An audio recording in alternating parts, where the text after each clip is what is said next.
Good evening. We will now begin the public hearing. Today is Tuesday, February 6, 2024, and the time is 6 p.m. My name is Sophia LaFrance Brooks, Assistant Director of MTA Government and Community Relations, and I will be tonight's hearing officer. Tonight's public hearing provides the public with an opportunity to comment on the MTA's federal grant proposals for federal fiscal year 2024. The hearing is being held in a hybrid format with options to participate in person as well as virtual via Zoom's online platform. This hearing is being live streamed and recorded and will be available publicly on the MTA YouTube channel and Capital Projects webpage at new.mta.info/2024-capital-projects-hearing. Card captioning and in-person American Sign Language interpreters are available at today's hearing. For our virtual attendees to turn on card captioning, please use the CC button on the bottom of the screen. Sign language interpreters will appear on the screen for all attendees. To hear the translated audio, use the interpretation button on the bottom of the screen. Please note that each speaker is limited to 2 minutes. We ask that speakers keep their remarks to the 2-minute time frame out of the respect of all of the speakers. As a reminder, we ask that all public speakers adhere to the MTA's rule of conduct and decorum. We will now start with opening remarks from Capital Funding Management. Good evening, ladies and gentlemen.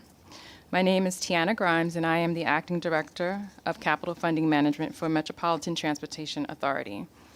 I would like to welcome you to the Capital Projects public hearing for federal fiscal year 2024. I will begin with this public hearing by reading a prepared statement, which will become part of the hearing's public record. I would like to note that a transcript of this hearing will be made, and a copy will be supplied to each MTA board member. This hearing is an opportunity for the members of the public to comment on the proposals. Representatives of MTA are here to listen, so representatives will be listening, not commenting. The panelists for tonight are Jillian Prasad for MTA Bus Company, Ralph Barone for Long Island Railroad, Michael McKenna for Metro-North Railroad, Alex Cohen for New York City Transit, and James Wardle for MTA Construction and Development Company. Also on the panel tonight is Sophia LaFrance Brooks, who is our hearing officer. I should emphasize public comments, including spoken comments today, and all correspondence and emails will be transcribed and incorporated into the official record and distributed to every board member. The MTA has conducted a community involvement and public information effort to encourage customer comment at this hearing. To make the public aware of this hearing, advertisements were published in 8 print media outlets, multilingual posters, digital and social media assets. Notice of this hearing was also posted on the MTA website along with multilingual translations. This is a public hearing being held by the Metropolitan Transportation Authority, or MTA, in connection with requests to the United States Department of Transportation for federal financial assistance under the Fixing America's Surface Transportation Act, known as the FAST Act, and the Bipartisan Infrastructure Law, BIL, as appropriate. This federal assistance is for capital improvement projects for the systems operated by MTA, New York City Transit, Manhattan and Bronx Surface Transit Operating Authority, Staten Island Railway, MTA Long Island Railroad, MTA Metro-North Railroad, MTA Bus Company, and for MTA Construction and Development Company. Copies of the project descriptions from which specific requests for federal financial assistance will be selected have been made available for public inspection at numerous public locations throughout the service area. In addition, copies of these documents were also available on MTA website since January 8, 2024. At this hearing, an opportunity will be afforded to all persons and agencies interested in being heard with respect to the social, economic, environmental, and historic preservation impacts of the projects, and to submit evidence and recommendations orally or in writing with respect to any aspect of the list of projects. Today's hearing is being held in accordance with federal requirements in order to qualify the projects for federal financial assistance. We are here today to seek comments on the proposed list for projects only. The projects in this hearing may be more than we ultimately seek funding for, and the MTA may or may not do any of these projects listed here with federal funds. The published list of projects contains capital improvement work in the following amounts for each agency. New York City Transit, including Staten Island Railway, $6.78 billion. Long Island Railroad, $457.11 million. Metro North Railroad, $1.293 billion. MTA Bus Company, $7.19 million. MTA Capital Construction and Development, $2.221 billion. The total for the MTA is $10.759 billion. Anyone interested in the categories of work which are the subject of today's public hearing or the details of the individual projects can inspect copies of the description of projects which are available on MTA's website. Section 5307 is a formula-based program which a specified amount of federal funds is allocated to the urbanized area for each federal fiscal year. The MTA will make the final program of projects available on its website, new.mta.info/transparency/grant-management for Section 5307 funded projects when the FTA awards those grants. In federal fiscal year 2023, MTA received $868 million of Section 5307 funds for New York City Transit, Manhattan and Bronx Surface Transit Operating Authority, Long Island Railroad, Metro North Railroad, and MTA bus projects. MTA will be submitting applications to obtain federal financial assistance from various sections of the FAST Act legislation and the bipartisan infrastructure law. Final amounts that will be received for federal fiscal year 2024 are not presently known. The request to be made for federal financial assistance will incorporate individual projects into programs of work and will be submitted as appropriate following this public hearing in anticipation of federal funding that may be available under the transportation legislation under the following programs: Section 5307, 5309, 5324, 5337, 5339, and 5340 of Title 49, Chapter 53 of the United States Code. Funds for transit use under Title I of the FAST Act, also known as the highway portion of the legislation, and Title I on the Infrastructure Investment and Jobs Act. The final program of projects will be selected from the list of projects published in the legal notice of this hearing. Applications will be prepared and submitted to the USDOT. MTA proposes to A, submit capital projects to request some or all of the Section 5307 funds for federal fiscal year 2024 that will become available, and B, submit some capital projects to request 5307 funds remaining from prior year allocations and adjustments to the Section 5307 program. In addition, MTA also proposes to A, submit projects for federal funds from Section 5337, State of Good Repair Funding category for federal fiscal year 2024, and B, submit additional projects in amounts sufficient to request federal fund balances from prior fiscal year allocations and grants within each of these fund categories, including fund categories under the FAST Act and the bipartisan infrastructure law as appropriate and for adjustments to these programs. The capital improvements to be progressed with these funds generally take place in the confines of the transportation system of the MTA or the city, county, or state-owned property. Any property acquisition or relocation that may be required for these projects will be carried out in accordance with the appropriate provisions of law and regulatory requirements. The projects are not expected to have any significant adverse environmental impact. Should the USDOT prepare a formal statement on the environmental impact of any of these projects, the availability of such a statement or statements from USDOT will be made known by appropriate publication.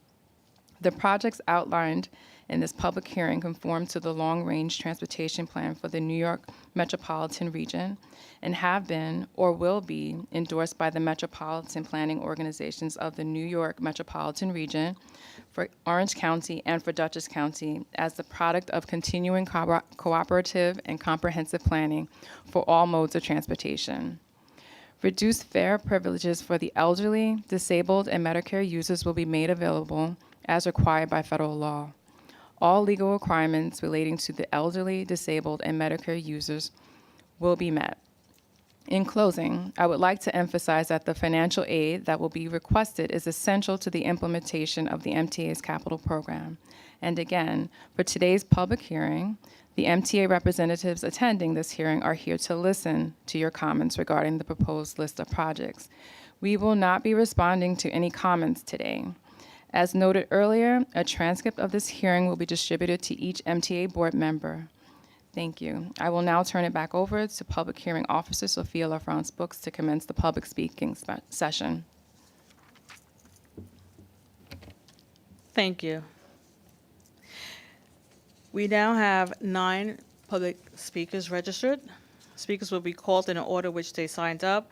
If you had joined the Zoom under a name that is different from the one that you used when you signed up to speak, please identify yourself in the Q&A function with the name that you used when you signed up. When you are called on to speak, there will be a brief transition on your screen.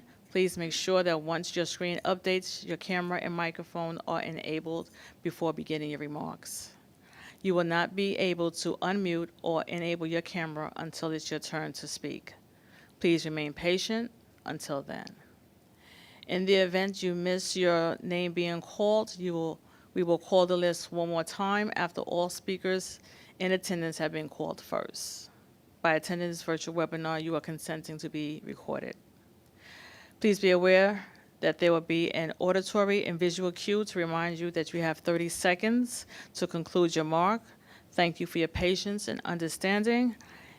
And our first public speaker is Dale Irico, followed by Kara Girl.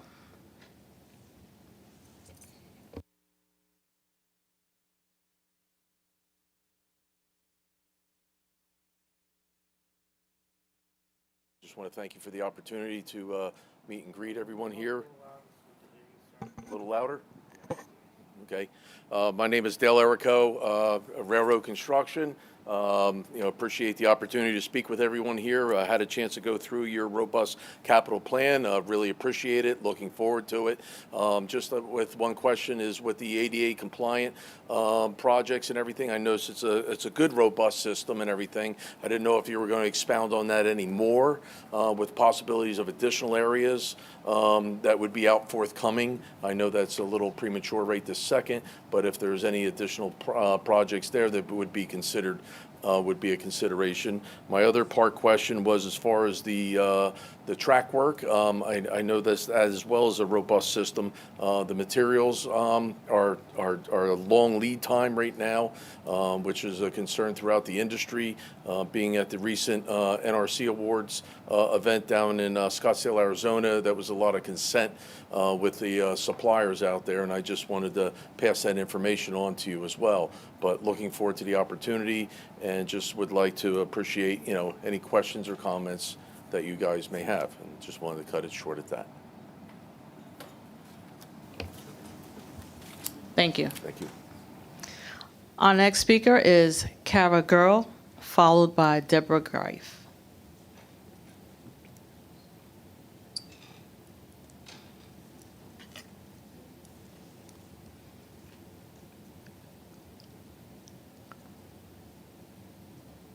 Good evening. I'm Kara Girl, Planning and Advocacy Manager at the Permanent Citizens Advisory Committee to the MTA, PCAC.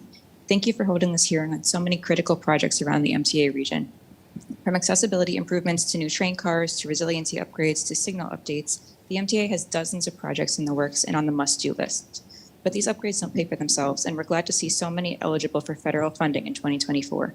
It's critical that the federal government invests in our local transit infrastructure, the backbone of our city, state, and even federal economies. We urge the federal government to grant the MTA adequate funding to support this year's eligible projects around the entire region. But while federal funding can cover 80% of some of the projects on this year's list, more investment is needed.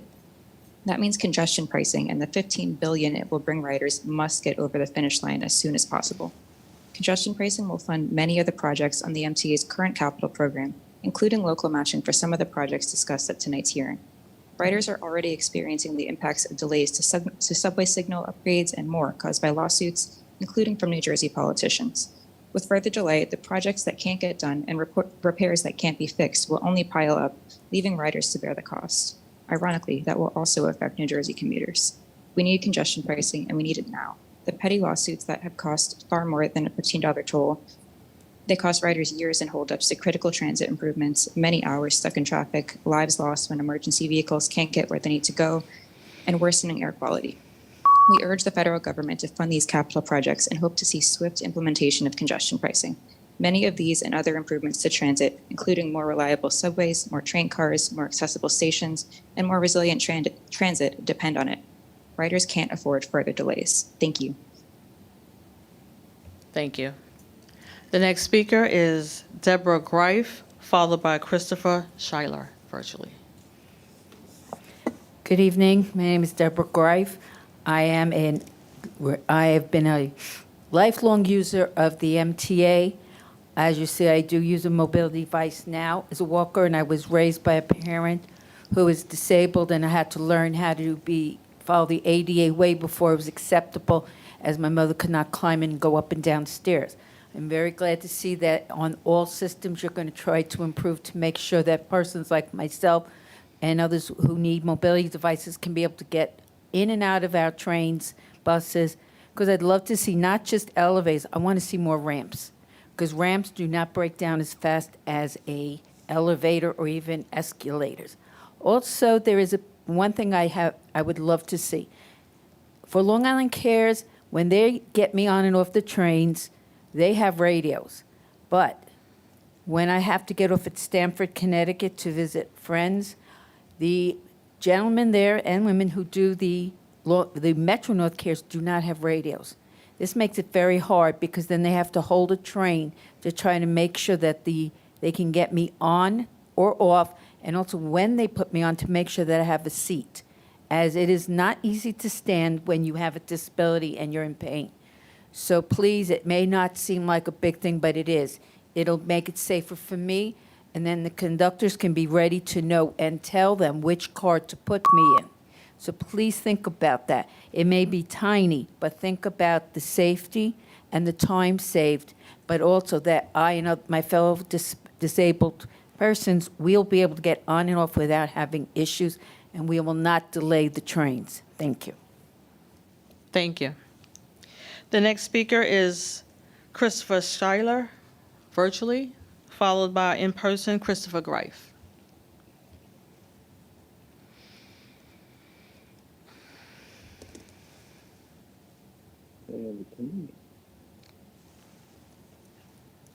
Hi, can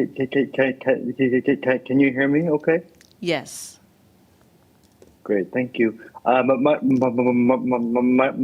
name is Christopher Schuyler. I'm a senior staff attorney with the Disability Justice Program at New York Lawyers for the Public Interest.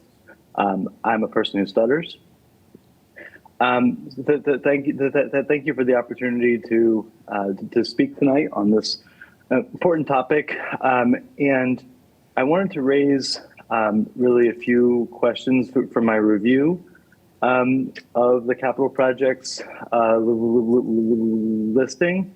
My first is that I've noticed that there's no reference to Access-a-Ride.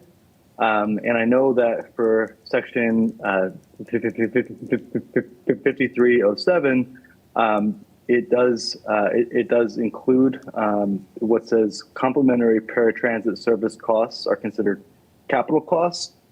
And so I would like to, I'd like the MTA to explore to what extent these projects could fund Access-a-Ride improvements, of which there are so many, including expanding the on-demand program, as well as increasing the number of accessible electric vehicles. Another point that I wanted to raise was with respect to on the proposed projects list, the mention of ADA projects is very vague, and I would request that there be more specificity given in terms of what types of improvements will be done. And lastly, as others have spoken about tonight, we support congestion pricing and know its importance in passing. With the point of saying that exemptions for people with disabilities should be broad. Thank you. Thank you. The next speaker is Christopher Greif, followed by our virtual speaker, Maddie Brocious Highland. Good evening. I'm Christopher D. Greif. As an advocate for over 30 years, first, I'm glad to see in the Capitol, and we mentioned a lot about accessibility. One thing I do want to work on something that we need to work on. The safety buttons, the assistant buttons that's on the Long Island Railroad right now and soon on Metro North. We need to see them more at stations that Long Island Cares or Metro North Cares are not there. It will assist a lot of accessibility customers, even at the diesel turf areas, further up north on the Poughkeepsie Hudson line and the Harlem line. And as my mother said earlier, the New Haven line. Continue updating our technology for accessibility. It's extremely important to do this, not just on the railroads, subways, but also everywhere. We need to continue the technology to make sure that everyone knows where they can go and how they can get assistance. We need the funding for that of all places to continue doing that. And especially as we are dealing with congestion prices, the one thing that MTA has mentioned, but the community needs to hear this clearly. The congestion price is also has a reduced fare information. That's Medicaid and seniors and people with disabilities. So we need to continue, we need the congestion price to make sure that our full services for seniors and people with disabilities needs it for reasons. To make sure to travel from anywhere we have to go, especially to doctor's appointments, day have programs, or just go to a baseball game. I'm encouraging this that we need the funding strongly that we ever need, because to get these elevators, especially with the new train that's running, the R211T and the R211A is running, we need to make sure those trains are running even stronger than ever before. If everyone can go through car 54321 and back and forth, it will be easier for seniors and people with disabilities. Let's continue doing it. Thank you. Thank you. The next speaker is Maddie Brocious Highland, followed by Britt Bird.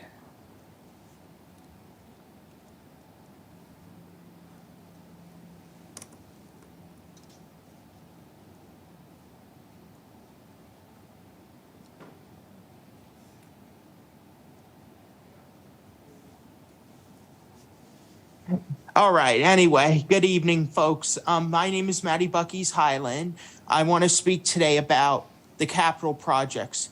As you mentioned, we need critical fundament for these projects. The Greif family, who just spoke, are big advocates for people with disabilities like me. We need more accessible stations, and we need reduced fares for not only for the senior and disabled, but for the poorest of the poor who have SSI or SSD incomes. One thing for certain I would like to make a point of is that in the future, we need to expand the Staten Island Railway from Tottenville to Perth Amboy, New Jersey, as people would pay a lower price, because I know for some people who live in Staten Island, they take New Jersey Transit from Penn Station to Perth Amboy, and would have to pay the $17 toll at the outer bridge crossing. We need to have these funding, as it's critical for the backbone of this economy, not only through federal and state funds that come from Washington and Albany, but also from the 0.35% sales and use tax that we use when we purchase goods and stuff. Anyway, thank you very much for letting me speak today. May God bless each and every one of you, and have a great night. Thank you. The next speaker is Britt Bird, virtually.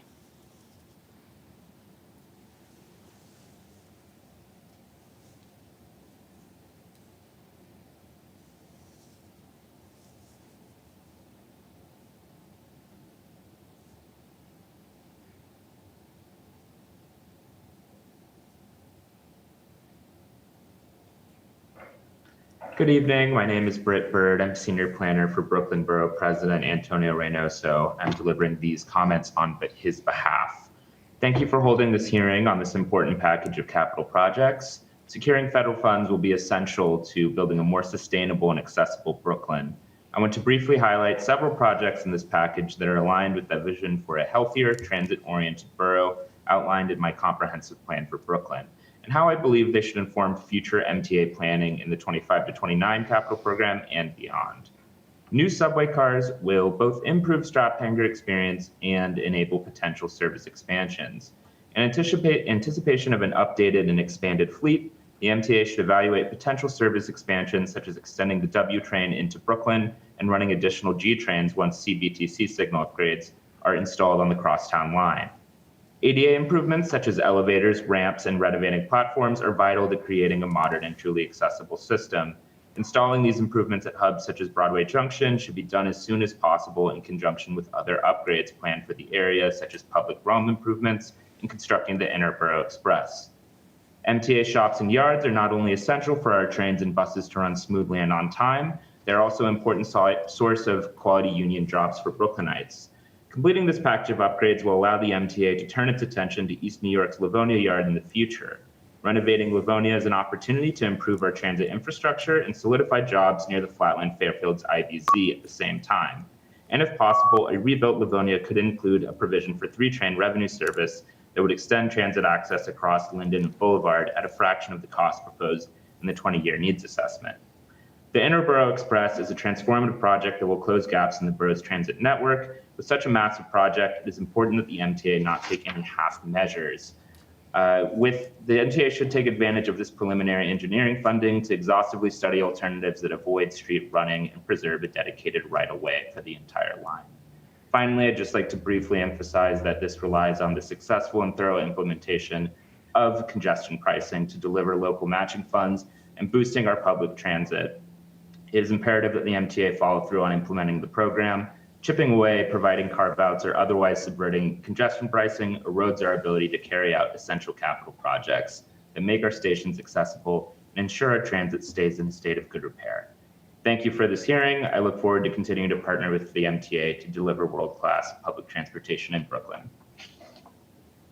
Thank you. The next virtual speaker is Joseph Morales, followed by David Paul Gerber in person.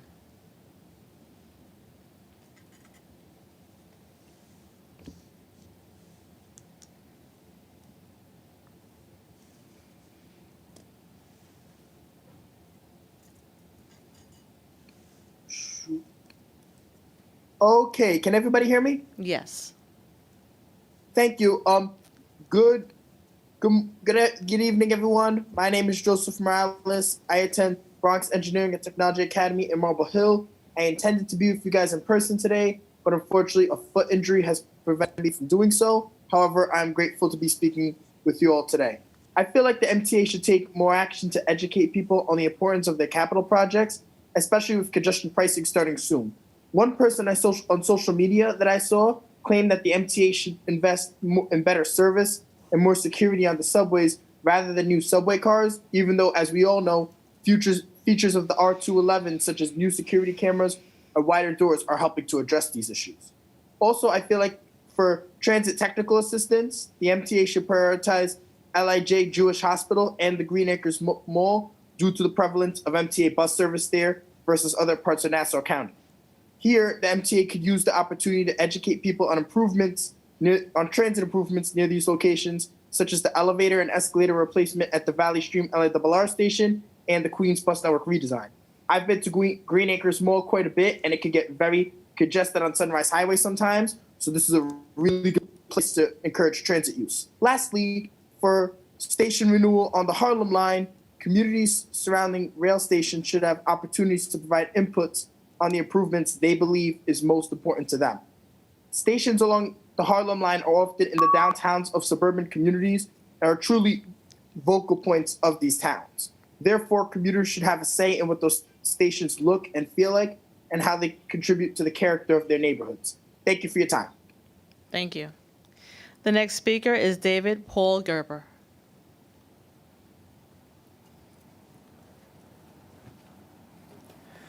Good evening, everyone. Please forgive me. It's a little hard to see. I left my glasses. Just two things here. The There's a lot of stations that are proposed in the capital projects that are requesting federal funds. Clarification on page number 5. Page number 5, 400 Parkway in Brooklyn, West End line serving the N. I think it's a D.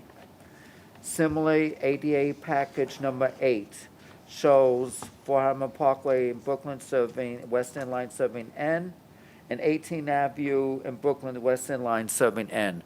I believe those are served by the D, just for purposes of clarification in the document.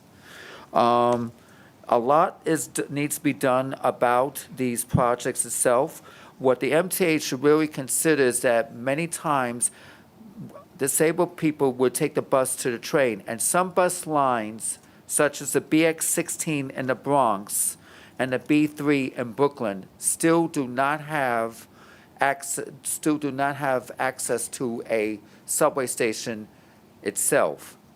So consider alongside maybe 205th Street on the D, or maybe a station along Avenue U in Brooklyn that would be beneficial for disabled customers, so that every bus line that travels to a subway station would benefit from that. As for congestion pricing by itself, the MTA has their own garage here. And inside the MTA's own garage itself, which is below the congestion pricing zone, is a vehicle with illegal license plate cover inside. It was parked every day here. A Dodge Durango right here, which I'm gonna stop right here so you can see, right here. So if the MTA wants congestion pricing, they should look at their own properties and see who's in there that would beat the congestion pricing. Thank you. Thank you. We have reached the final 2 speakers on the list. The next speaker is Samuel Turvey, followed by Martin Gangursky. Good evening. My name is Sam Turvey from Rethink New York City. I am here to discuss the request for funding for the design work for rebuilding Penn Station. We want to reiterate our longstanding public belief that before we start rebuilding Penn Station, we should land on what the track layout should look at underneath Penn Station, and specifically consider through-running options for Penn Station, which we believe would be $10 billion cheaper than what the MTA, Amtrak, and the Long Island Railroad propose. We were told in August by the MTA that there was a new and improved report coming out on through running because their earlier report was merely a concept release. We'd like to see the real details, and most specifically, if the railroads, including the MTA, are going to be running around the region and Washington suggesting that their plan can provide capacity that through running cannot. We would expect them to provide RTC calculations, software that they all have and that their consultants all have.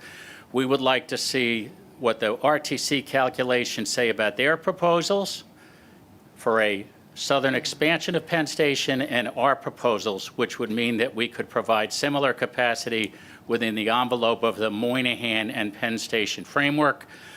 We believe those should also be subject to RCT calculations, and we believe that it is inexplicable that this has not yet been done for something that will ultimately cost the public $50 billion. And I thank you for getting me on early and off. Thank you. Thank you. The next speaker is Martin Gangursky.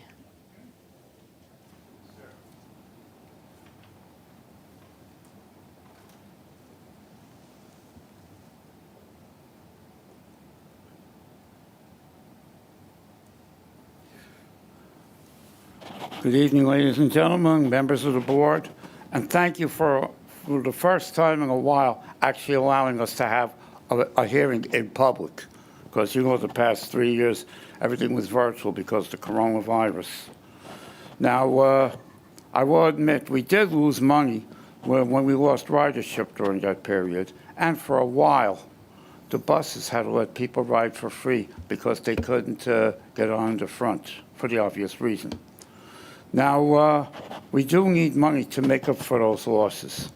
And let me bring to your attention, fare beating has been an issue, but is not the prime issue that the MTA is losing money. Now, you do need all the funding for capital projects, but you have to make sure that money is used properly.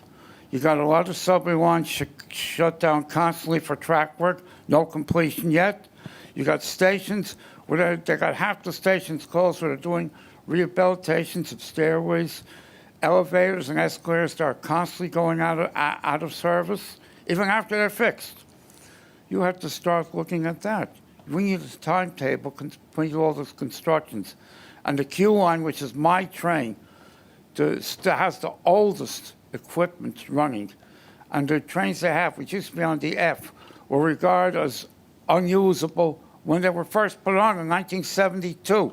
They used to break down more than the older trains. We need those new trains you put on the A line. I think the 112, like you mentioned, they should put those on the Q, which is a very busy line, as well as improving our bus service in the area too, for people who use the bus, especially our school kids. Thank you very much, and I hope everything. I'm looking forward to a very good future here. Good luck to all of you at the MPA. Thank you. We have a virtual speaker, Layla Laura Gisco, followed by Jason Anthony.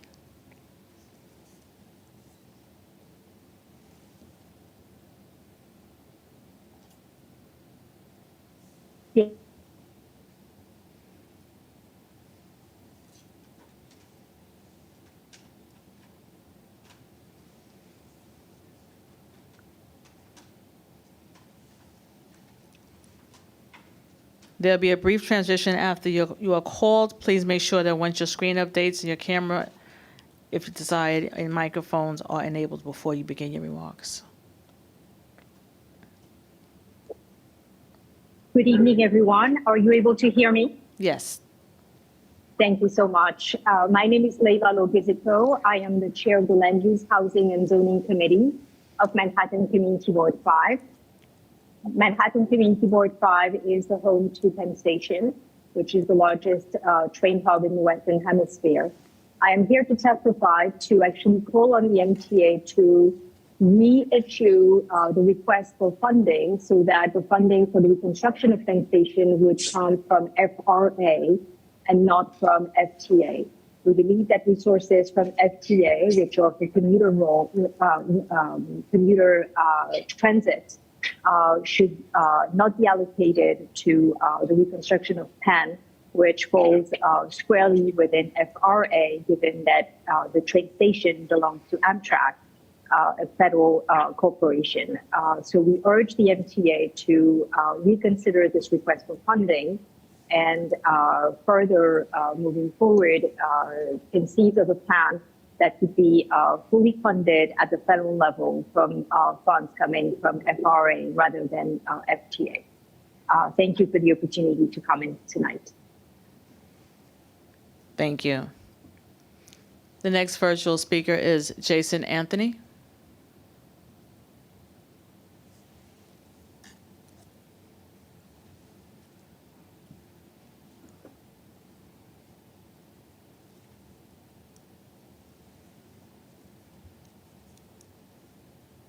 Good evening, Sophia, and good evening to everybody at 2 Broadway.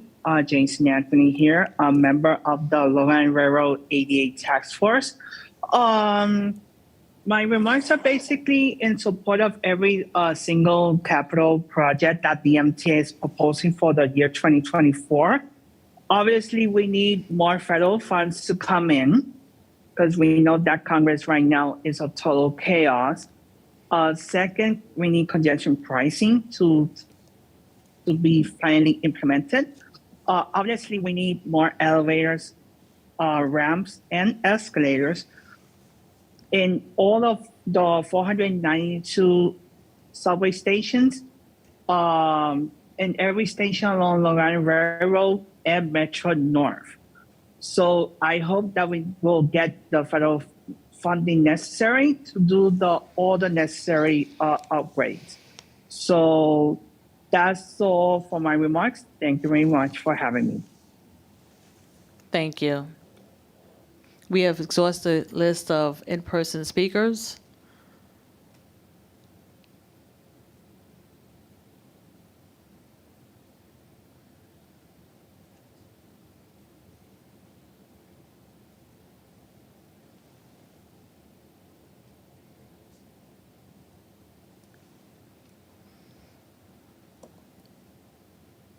We have one speaker that's going to speak.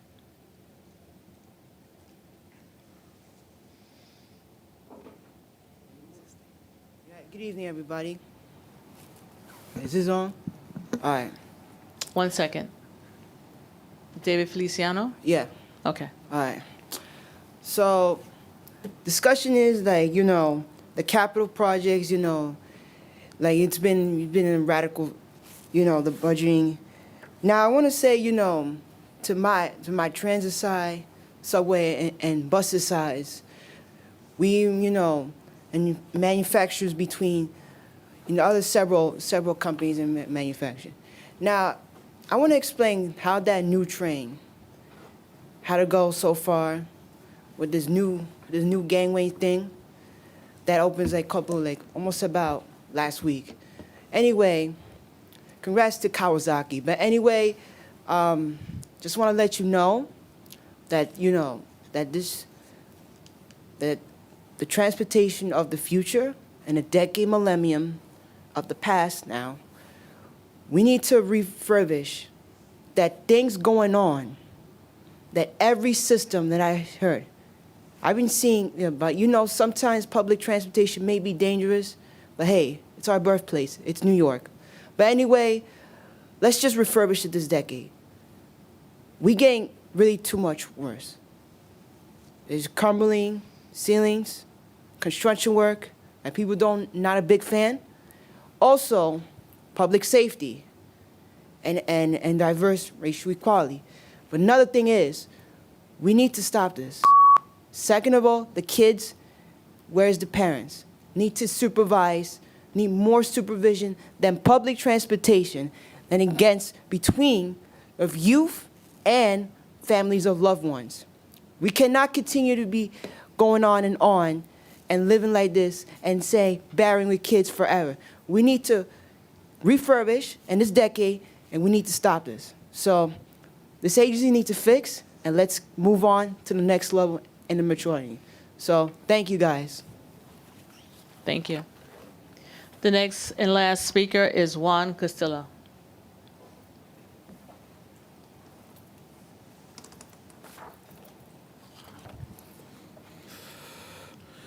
Is this thing on?